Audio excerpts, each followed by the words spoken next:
The Water Margin, Chapter 16. Chapter 16 of the Chinese classic, The Water Margin.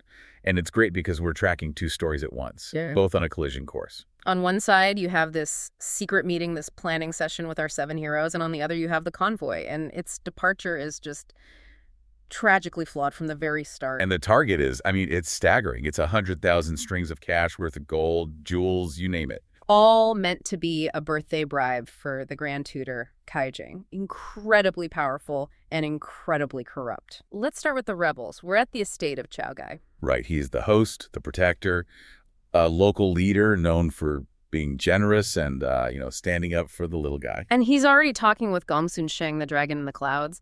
Their whole conversation frames this not as a crime, but as a public service. They see this birthday gift as this symbol of corruption that they have a duty to remove. But, a good motive doesn't get you 100,000 strings of cash. You need a planner. You need a strategist. And that's when the brains of the operation walks in.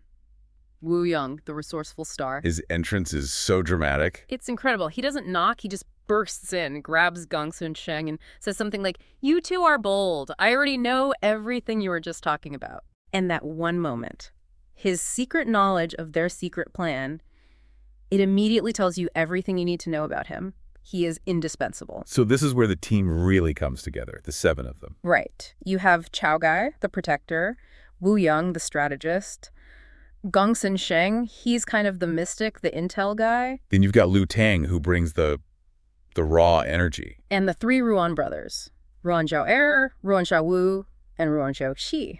They're the muscle. But they're more than just muscle, right? The text makes a point about their skills. It does. They are expert boatmen. They know the waterways inside and out. So they're not just there to fight, they're the escape plan. If things go wrong, their specialized skill is the most valuable thing the group has. So this gathering, it's not just a casual meeting, it's the official start of their alliance, their Jue. And they set up a hierarchy right away.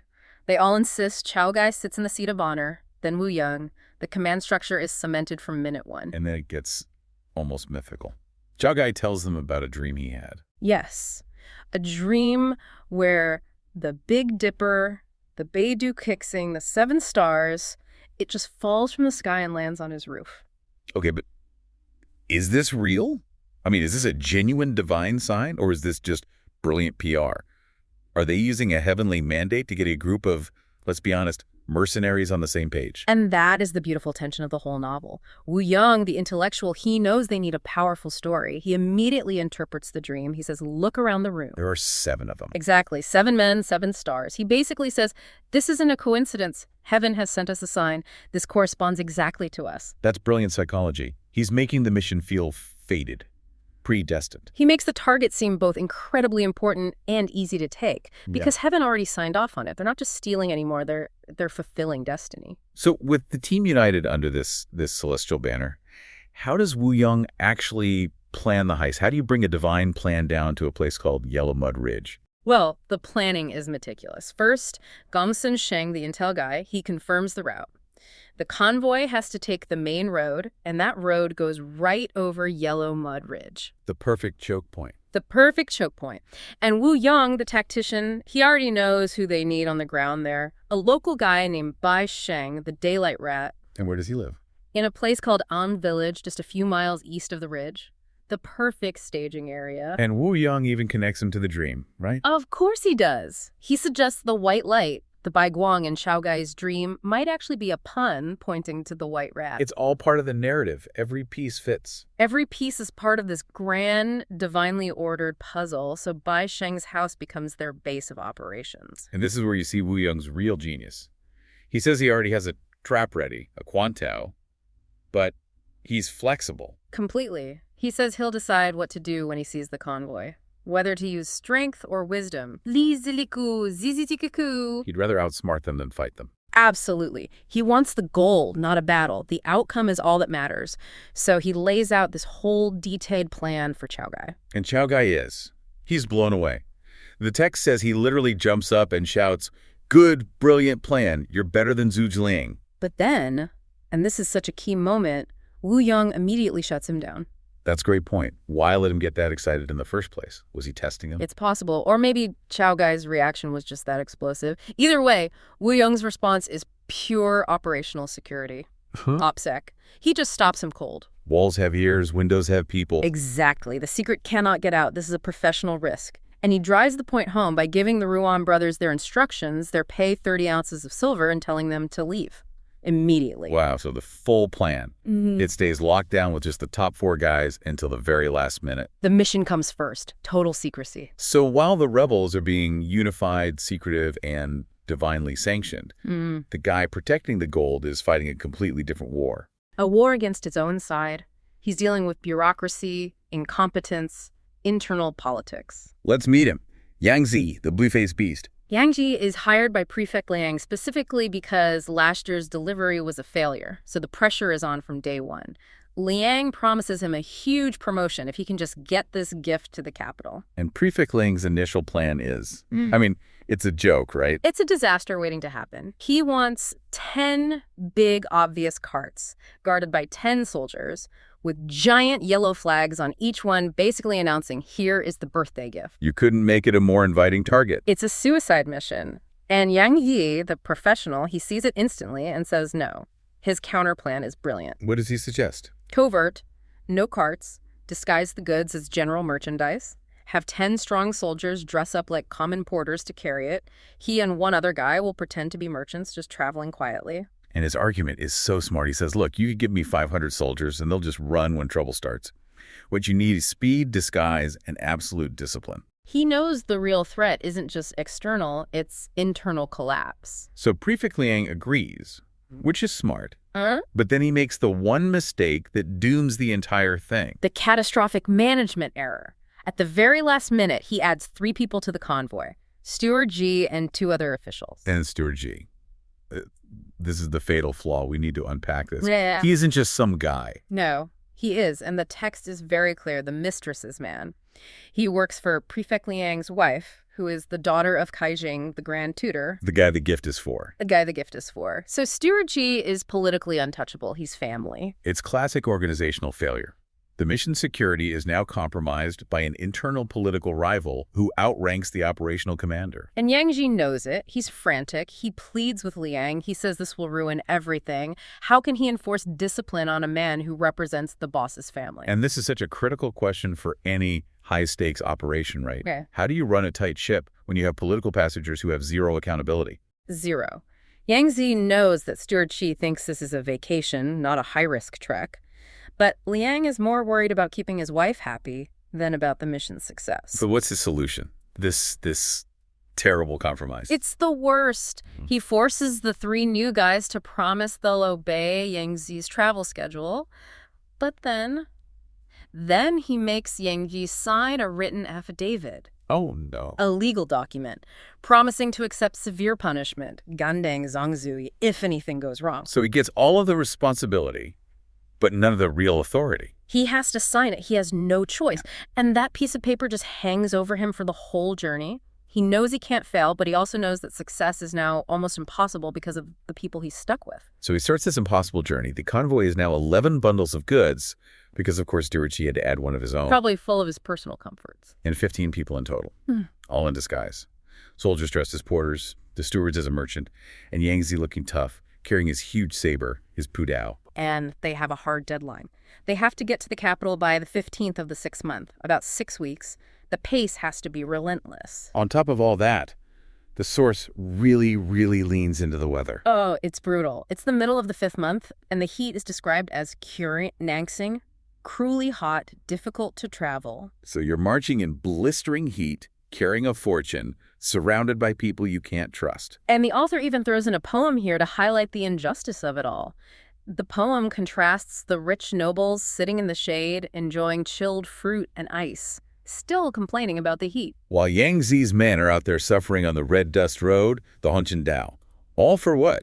To make that same noble even richer. You can just feel the resentment building. And Yang Zi, with that affidavit burning a hole in his mind, he pushes them. He enforces this strict routine, up at 5 a.m. to travel in the cool morning, then rest during the brutal midday heat. But they've already been on the road for 5, maybe 7 days by this point. Yeah. The pace, the heat, everyone is exhausted. Especially Steward C. He's complaining constantly. The soldiers are grumbling. They are actively questioning Yang Zi's authority with every step. The internal cohesion is completely gone. It's fracturing long before they even get to Yellow Mud Ridge. But the thing that makes this story such a timeless case study, it isn't really the threat of bandits on the outside.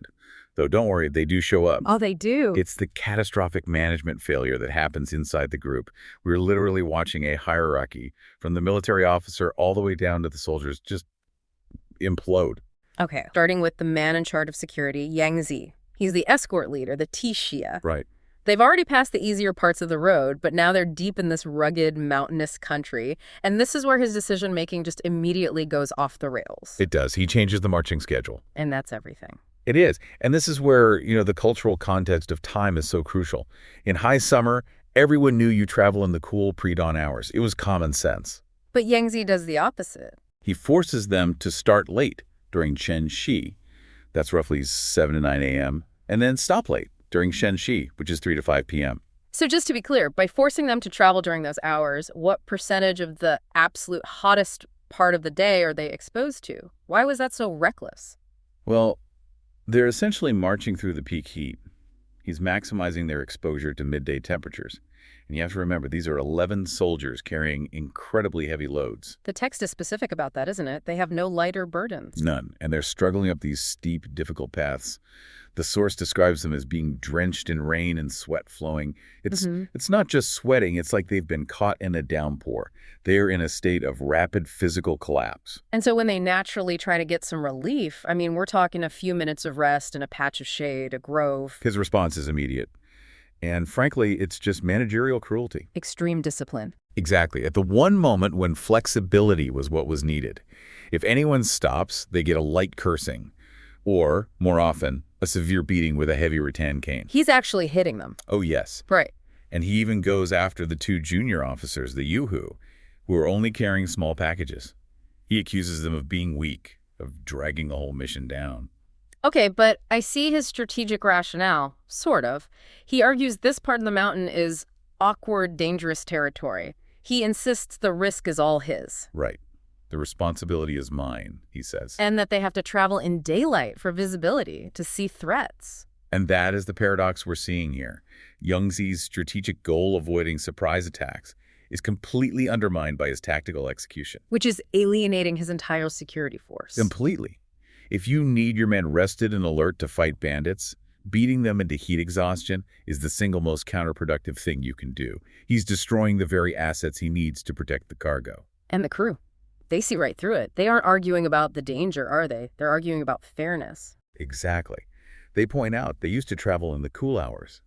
But now he's forcing them to walk in the midst of the heat. It's a protest against being dehumanized. That line is so powerful. All the same skin and flesh from the same parents. But they're being treated like animals. Mm-hmm. And so the dissent starts to rot the organization from the inside out.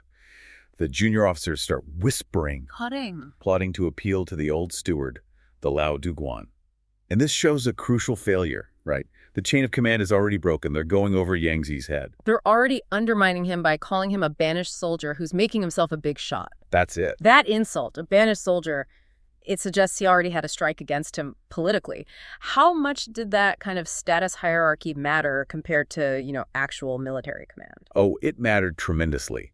His role as Tixia is functional, it's military, it's necessary for the job. But being a banished soldier implies he fell from grace before. So he has low political capital. Exactly. So when they call him a big shot, they're attacking his legitimacy. Yeah. They see him as this, functionary who's trying to enforce an authority he doesn't really have in the bigger social picture. Which brings us perfectly to the failure of the hierarchy above him, the old steward. The highest-ranking civil servant on the trip. And he completely fails to mediate. He just refuses to get involved at first. He's paralyzed by politics. The source is clear about this. He says he has instructions from the prefect to not quarrel with him, with Yang Zi. So the people at the top created this problem. It's a fatal flaw in the command structure. They gave security authority to Yang Zi, but they simultaneously told the steward not to provide any oversight, just to keep the peace. So instead of stopping the abuse, the steward tells the men to just endure for a while and promises them a reward when they get to the capital. Which is the classic managerial mistake, right?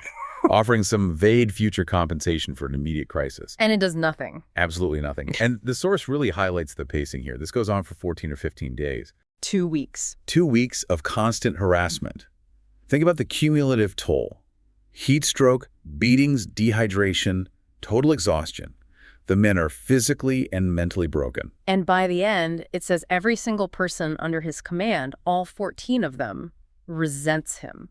And even the steward, while he's listening to the men complain, is described as getting internally annoyed at Yang Zi. He's not doing anything, but he's annoyed. His passivity is just setting the stage for the mission to collapse. And this internal breakdown is happening right as they hit an environmental breaking point. The text sets the scene so dramatically. It's the 4th day of the 6th month, midday, the height of summer. The language is just so brilliant, so cinematic. It says the world is like a red furnace. We're not just talking about a hot day. No, the air is steaming, rocks are cracking from the heat, the land is parched and rugged. It's apocalyptic. It really is. The descriptions are designed to show us that the soldiers' refusal to move, when it comes, it's not insubordination. It's physiological survival. The heat is so bad that birds are fainting out of the sky. And fish are burrowing into the mud to escape. When you're describing humans in the same way as animals reacting desperately to the environment, you get the picture. And this is what brings the mission to a grinding halt. After 20 punishing miles, they reach a high point, Yellow Mud Ridge. Guang Ni Gang. And it's described as having these lush trees at the top, the only possible shelter for miles. And once they reach that shelter, that's it. Military discipline just dissolves. It's over. The soldiers refuse to move. They just collapse under the pine trees. Yang Zi tries to pull out the rattan cane again, but physical force. It's reached its limit. It has zero effect. He can't physically enforce his will against collective exhaustion. I love that line from the sorts, hitting one, another would fall asleep. It's just complete futility. He has totally exhausted his team's capacity. And that's when the old steward finally catches up, gasping for air himself. Right. The heat has humbled even the civil administrators. And the steward finally intervenes. He tells Yang Zi to stop the beatings, insisting they're genuinely too hot to walk. What's so fascinating is the role reversal here. Yang Zi, the brutal manager, is suddenly forced to be the strategic safety officer. He is. He defends his actions by revealing the truth of the situation. Yellow Mud Ridge is notorious for bandits. He warns them, stopping here, even in peacetime, is just asking for trouble. He's strategically correct. He's 100% correct, but his credibility is zero. Right. The junior officers just immediately dismiss it. They say he's just trying to frighten people. His past cruelty has made his current valid warning completely worthless. They'd rather risk bandits than march another step under his command. That's how bad it's gotten. And then the old steward delivers the fatal blow to the mission's security. He just overrides Yang Zi completely. He says, essentially, my comfort comes first. He tells Yang Zi, I will sit and walk later. You go ahead and drive the others. And that's the moment. Managerial status and personal relief completely sacrifice the mission. It is a critical error in command. The civilian overseer decides his physical comfort is more important than the military officer's assessment of a known, very real danger. And this just invites the final destructive argument that completely fractures the team. Because when Yang Zi tries one last time to get them moving, a soldier stands up. This is full-scale rebellion now. And he makes a powerful political point. He says, we carry hundreds of pounds. You walk empty-handed. And then he challenges the whole idea of hierarchy. Even the prefect himself would allow us word. The formal chain of command is officially collapsing. And the steward sees his chance. He jumps in to defend the soldier and just launches this vicious verbal assault, and it's all rooted in status. It's all about pedigree. He reveals his own history in the Grand Tutor's house as a former wet nurse, a Naigong. Wait, hold on. A wet nurse. He's using a historical role of, intimate household service to diminish a military commander? Yes, that's pure political gold. It tells you everything about the priorities of the time. That's incredible. In this system, personal closeness to high power often trumped, actual expertise or military rank. The steward's basically saying, my status comes from my intimacy with the Grand Tutor, and that connection is worth more than your lowly, disgraced military rank. And he uses that to just hammer him. Calling him a banished soldier whose rank is only the size of a mustard seed. A mustard seed. Wow. That insult is just breathtaking. Yang Zi tries to argue back, right? He says the steward is a city man. He doesn't get the thousands of difficulties of the road. He's making a plea for field expertise. Yeah. For logic. But the steward cuts him off with a question that is dangerously treasonous. He asks him, What was it? He questions the state of the world itself. He says, you say this, you should have your mouth sliced. Is the world not peaceful? And in Imperial China, asking if the world is not peaceful? Is to question the stability and the legitimacy of the emperor's entire reign. It's an incredibly high-stakes political challenge. He's suggesting the security situation is so bad that Yang Ji's fear of bandits is actually an accurate reflection of imperial failure. And this is the moment, the exact moment the external threat finally breaks through all this internal noise. Just as Yang Ji is about to respond to this insane, treasonous question, he sees something. He spots movement. And the consequence is immediate. It's so dramatic. He drops the rattan cane, the symbol of his failed authority, and he grabs his actual weapon, his saber. He shouts, "I told you, isn't that a villain coming?" And he sees a person peeking and poking his head from the pine forest. The ultimate painful irony. It's captured perfectly in the final lines of the text. They were so engrossed in arguing among themselves in their status war, And their physical discomfort. but the actual threat materialized right next to them. The internal conflict didn't just expose them, it absorbed all their attention until it was way too late. Yang Zi is already on edge. He's even beating his own men to keep them moving. He's on high alert. So when he sees a figure stretching their neck and peering from some pine woods, his mind just snaps to one conclusion. Robbers. Instantly. It's pure confirmation bias. He yells something like, "Speak of the devil," and he appears. He's expecting a fight. But when he rushes into the woods, he finds the complete opposite. Yeah, he finds 7 guys just like collapsed in the heat. They're stripped down, sweating, resting next to these empty carts. And they say they're just small-time date merchants heading to the capital. And this is the first brilliant move. They immediately neutralize his aggression by mirroring his own fears. They tell him they're scared of the bandits on Yellow Mud Ridge. So they present themselves as being on the same side, in a way. Just harmless travelers. Totally harmless. They even offer him some dates, which he, of course, refuses. So his fatal mistake here is just underestimating them. It is. The old overseer with him actually says they should leave right away, that any strangers are bad news here. But Yang Zi dismisses them. He calls them just a few date-selling guests. He's mentally filed them away as non-threats. The first layer of the con is now set. The enemy is now just part of the scenery. And with that said, it's time to bring in the real bait. And it arrives almost immediately. The text says, not even half a bowl of race time has passed. This is where the physical need, the thirst, really comes into play. A man appears carrying 2 buckets on a pole. Bai Sheng, the daytime rat, and he's carrying Baiju white wine, and he's singing a folk song. The song itself is part of the setup, isn't it? Oh, it's perfect stagecraft. It's all about the oppressive heat. The scorching sun burns like fire. The farmer's heart boils like soup. It's basically a commercial for what he's selling. And Yang Zi's guards are desperate. The source makes a point of saying there's no water anywhere on the ridge. Their logic is just frying in the heat. So when he offers the wine, even at a high price, they immediately start pooling their money. But Yang Zi, ever the professional, just goes ballistic. He does. He starts hitting them with his staff, screaming at them. And he yells, "How many heroes have been knocked senseless by Menganyao?" Narcotics. And here's the beautiful irony. He's 100% right. He is absolutely correct, but being right is what dooms him, because the wine seller, Bai Sheng, doesn't back down. No, he gets offended. He fires back, calls Yang Zi unknowledgeable, and says he wouldn't sell to him anyway. He plays the victim. By accusing him, Yang Zi has accidentally given the wine seller a dose of integrity. He seems like an honest merchant who's been wrongly insulted. And that argument is the cue, right? It's the cue.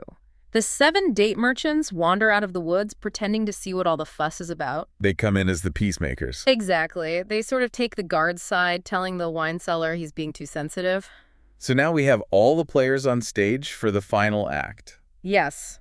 The merchants convince Bai Sheng to sell the wine, but only to them.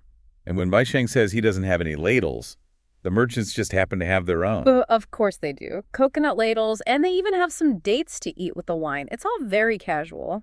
Then they drink that first bucket, right in front of everyone. Very visibly. And that first bucket is, crucially, perfectly fine. They drink it all down, they laugh, they prove, beyond shadow of a doubt, that the wine is safe. Yang Zi just watched 7 men drink a whole bucket, and they're fine. His guard is coming down. And now for the pivot. The sleight of hand that makes the whole thing work. They move to the second bucket. Okay, break this down for us. Yeah. From Yang Zi's perspective, what does he see? He sees one of the merchants, Liu Tang, scoop out half a ladle from the second bucket. But just as he's about to drink it, Bai Sheng snatches the ladle away. A really aggressive, sudden move. Yes, and he pours what's left in the ladle back into the bucket and starts yelling, "You cheat me! You're no gentleman." So the whole argument is about a stolen half scoop of wine. It has nothing to do with poison. Exactly. The loud theatrical argument is the misdirection, because while everyone is distracted by the yelling, the real move happens. Which is what? How did the drug get in there? Wu Yang, the strategist, had it planned. The source explains later that both buckets were initially good wine. During that chaotic argument, they used a hidden poison ladle or packet. When Bai Sheng snatched the ladle and poured the bit of wine back in, he was also mixing the drug into the bucket. It's a classic magic trick. You focus on the big, loud movement, so you miss the small, critical one. And what seals it for Yang Jai is that he saw Lu Tang drink from that half scoop before it was snatched away. So in his mind, that proves the second bucket is also safe. He's seen it with his own eyes. The product has been tested. The old overseer starts pressuring him. The men are desperate. Yang Zi's meticulous logic finally breaks. He gives in. He lets them buy the last bucket. But there's one final twist. Even as they pay, Bai Sheng keeps up the act. He yells, "I won't sell it! This wine has narcotics in it!" He's shouting the literal truth at them. Knowing they'll just hear it as a grumpy seller having a tantrum. And the date merchants step in again, playing the heroes, forcing the sale to go through. It's just a masterpiece. The guards get the wine, they borrow the coconut ladles, and they drink it down fast. And Yang Zi. Even now, he's cautious. You have to give him that. He only drinks half a scoop. He probably thinks that small amount will keep him safe. So Bai Sheng takes the money, even gives him a small discount, and just walks off, singing his song. The heist is over before anyone even feels the effects. And then comes the chilling moment. The 7 date merchants just point at the guards. And they shout, "They've fallen, they've fallen." And the collapse is instant. The text is brutal. Head heavy, feet light, can't speak, can't move, just drooling. They are totally paralyzed but conscious. Watching as the truth is revealed. The truth that these were not merchants, but the famous heroes Chao Gai, Wu Yang, the Ruan brothers, and the rest. They dump the dates, load up the treasure, and just walk away. And we have to remember the context here. This wasn't just a crime. It was seen as a kind of political act. It absolutely was. That treasure was, as the narrator says, the people's blood and fat stolen by a corrupt system to pay for a birthday party. So the robbery is framed as a kind of justice. But the immediate consequence falls squarely on Yang Zi. He wakes up first because he drank the least, and he sees his men helpless, the treasure gone. He knows in that moment that he is utterly ruined. He tears up his official papers. He's got no home, no country, no honor left.